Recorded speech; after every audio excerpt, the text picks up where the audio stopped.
Hello everyone and welcome to Lighthouse, and a special welcome to any of our Lighthouse mums. In fact, if you're a mum and you're watching this, happy Mother's Day. We're so grateful for the life you bring us, the warmth you bring to our homes. Not only that, the incredible women that you are. Thanks for watching today. Please enjoy this message by Elise Flaherty.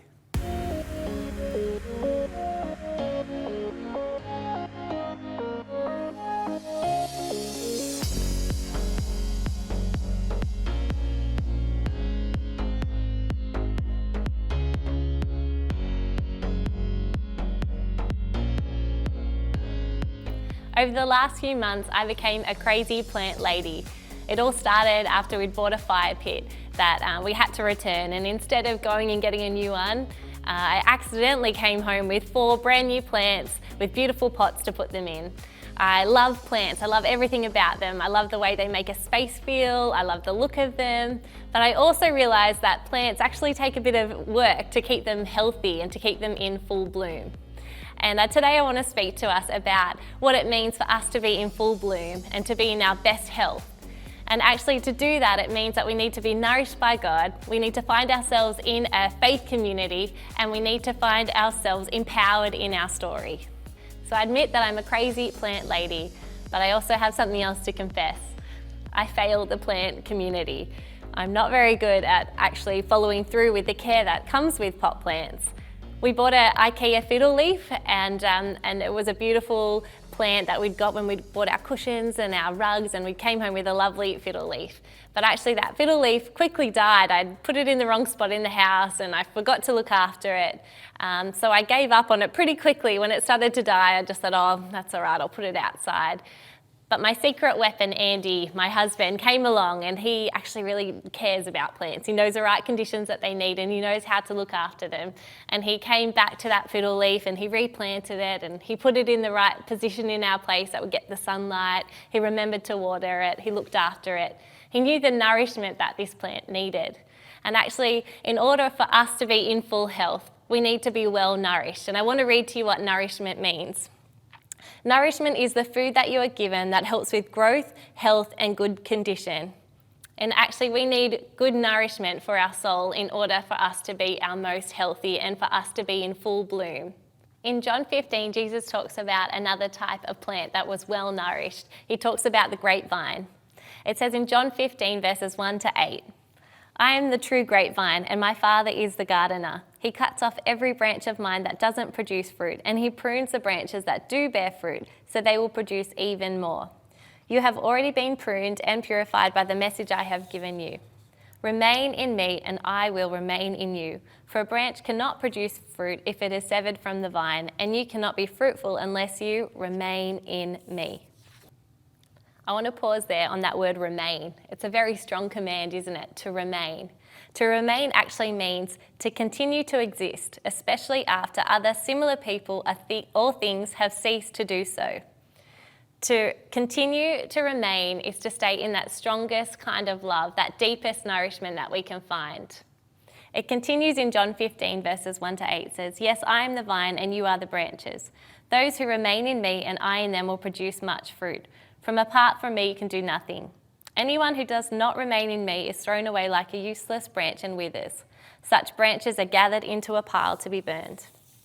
But if you remain in me and my words remain in you, you may ask for anything you want and it will be granted. And when you produce much fruit, you are my true disciples, and this brings glory to my Father." When we are nourished by the vine, it helps us create a lasting fruit, a fruit that won't spoil or fade. And actually to remain, it takes discipline. And we need to have rhythms that help us to be disciplined and to remain nourished by the vine. What rhythms do you have at the moment that help you stay nourished? Watching our online content, that's a great way to be nourished. Coming to a gathering, a live church service, that's another way to be nourished. Finding friends, close friends that really care about you in a connect group is another way to be nourished. And finding spaces in your week to read your word and to pray, to escape and to be in nature where you can really feel God's love for you. That's a great way to be nourished. When we find those spaces to remain, we can find a nourishment that the world can't give us in any other way. I mentioned earlier that another way for us to be in full health is to be planted together in a faith community. In our home, I love to put plants just where they look nice. The spaces need to be filled with something, but our plants didn't do very well. Just like the fiddle leaf, they started to die. But Andy, he grouped them all together in a little rainforest area in our house. And the plants started to thrive, they started to flourish, they all came to life, and it looks beautiful, that space in our home. I feel like for us as well, when we find ourselves planted in a faith community, it also helps us come alive in who we are in our own faith. I love being part of a faith community. I love the generations.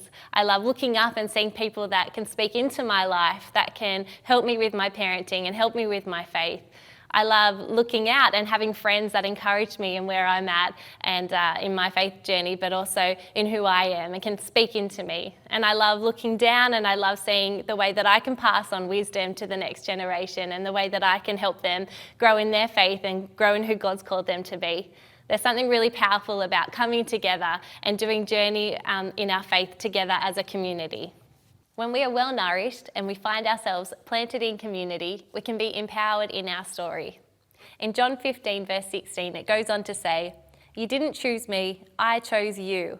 I appointed you to go and produce lasting fruit, so that the Father will give you whatever you ask for using my name." In this verse, it says that God has appointed you. He has chosen you to produce lasting fruit. I believe that when we're empowered in our story, God is going to use us to create a lasting fruit for the world around us. This year, my birthday and Mother's Day were all in the same week, and my daughter Audrey wrote me a beautiful book. It was my favourite present I got. I wanted to share a little bit of it with you today. Are you ready for story time? Called My Mum, and she wrote all different things about me. She said, "My mum is amazing, and she can do anything. There I am, abseiling, or I think rock climbing or something amazing. She's adventurous. You've got to love the spelling as well. I'm camping. She's kind, and she's wild on the trampoline. My mum's funny," so there you go. I am funny. I didn't think that, but she does, so that's good. "I'm kind, I'm clever."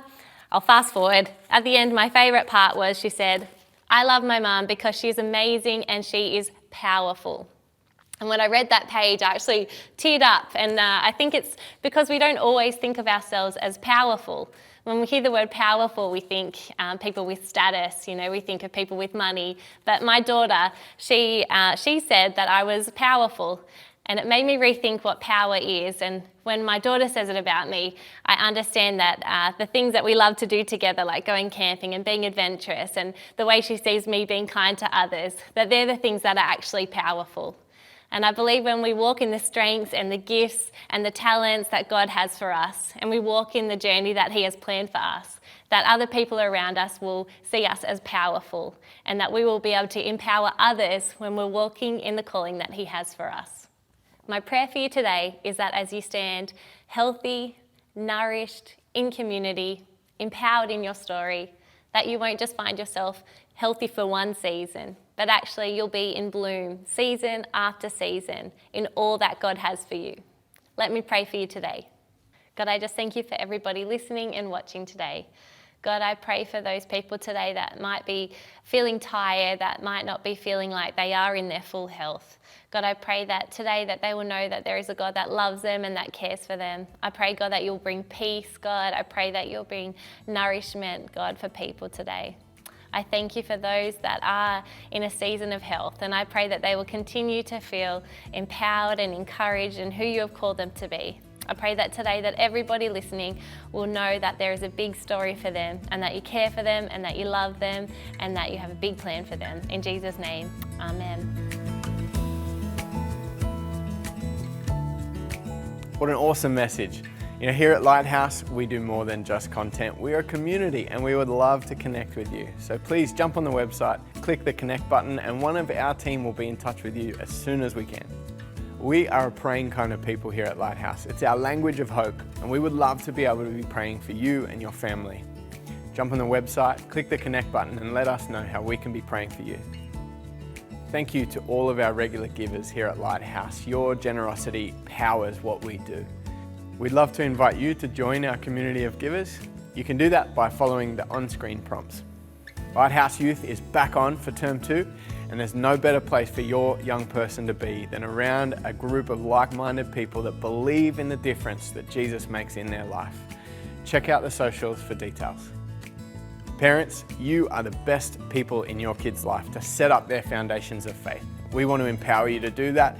There's an awesome bunch of resources on the website that you can check out to make the conversations around the dinner table or in the car on the way to school meaningful and valuable for their little lives. Don't forget to check them out. From all of us here at Lighthouse, have a happy Mother's Day. God bless.